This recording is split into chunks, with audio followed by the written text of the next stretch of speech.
More, investigators are looking for 2 men tonight that were armed with handguns. Officials say the 16-year-old suspect has been charged with murder and attempted murder. If Governor Schwarzenegger's budget does pass, this could mean 100 additional classes for Antelope Valley College. There's evidence all around me of the recent earthquake here in China. During these tough economic times, not a lot of companies are able to expand or open new locations, but that's not the case for Patent Steel, which opened its doors today in Palmdale. Residents of Desert Palms Mobile Home Park in East Lancaster get their drinking water from a well. It's actually been stored in this water tank behind me.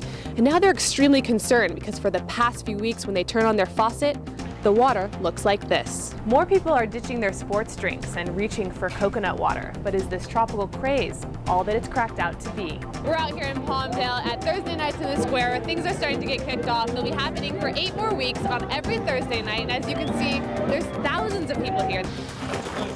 That was a little harder than I thought. Doctors say there need to be many more studies about the way that chocolate reacts in the human body, but we wanted to find out why people love their chocolate so much, so we headed to See's Candies. It's like hell every day. This inmate will spend his entire life in prison for murder, and he is not alone. Majority of the inmates at this prison will never leave this desert cage. I never thought I'd have to use one, and I damn sure wasn't afraid to either. I made the choice to take a man's life. As the saying goes, learn from your mistakes. You can make these choices and you make them every day, but you know what? You can't choose the severity of the consequences of these choices. And these inmates want troubled youth to learn from their mistakes. We've walked the path that they're walking. That's why they are part of Convicts Reaching Out to People. It's basically like they're living the same life that I would have been living if I wouldn't have came here. Research shows that CROP is effective and kids who attend have stayed out of jail. Prison officials say that the CROP program not only impacts the lives of teens in need, but also affects inmates who are doing life in prison. It gives them an opportunity to really work on themselves. He says for the inmates who are in prison for life, this gives them a reason to live, knowing that they have something to look forward to because the CROP meetings are held once per month, and there's a lot of preparation that goes into this program. Hope for Paws rescue organization received a tip that a Palmdale resident had more than 150 dogs and puppies living in and around his desert home. When we met Pete, the owner of the property, he had let Hope for Paws take 100 dogs to boarding kennels to receive medical care. He had dogs buried underground with newborns, puppies. You know, he couldn't afford nothing. We got Natural Balance to donate so much food, and people came here and transport dogs and fed the dogs.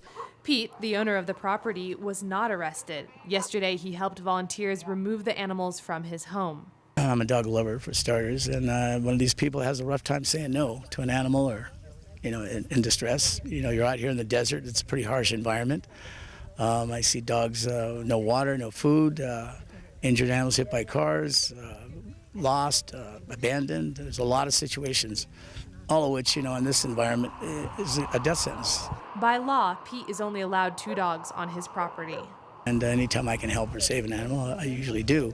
Problem is there's more animals than time in a day that you can usually help. According to animalhoarders.org, hoarding is a mental illness, and those who suffer from it think their lifestyle is normal.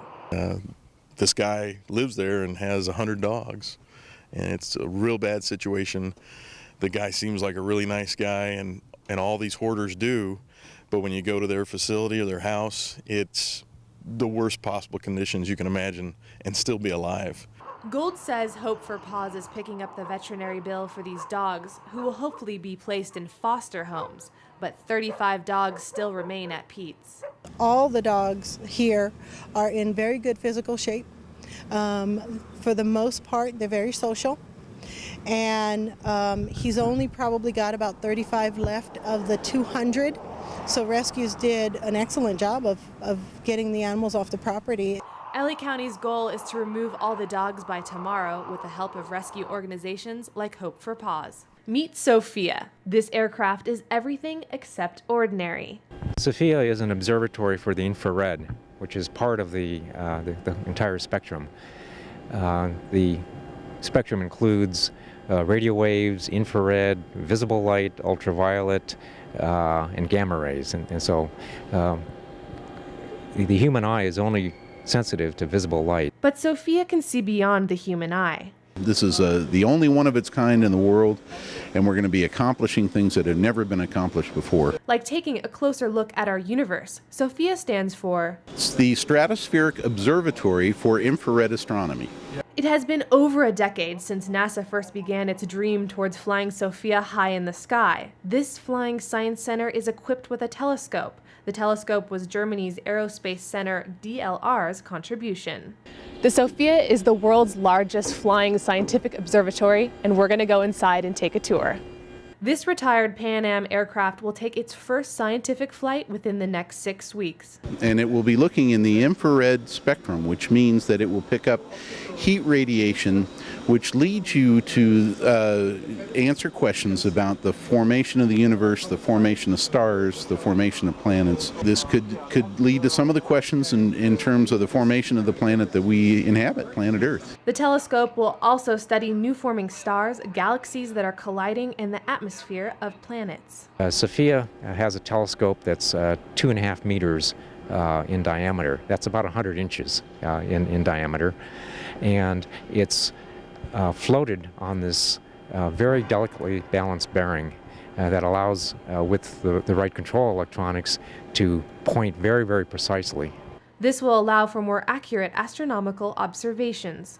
Do you fly at altitudes that are higher than commercial airliners? I know you're flying in the stratosphere. Is that correct? Right. Well, we're going to be flying up in the 40s, 40,000 feet range, and that's to get the telescope above most of the moisture that's in the atmosphere. Sophia will be flying over the Antelope Valley for the next 20 years because NASA says this is her home.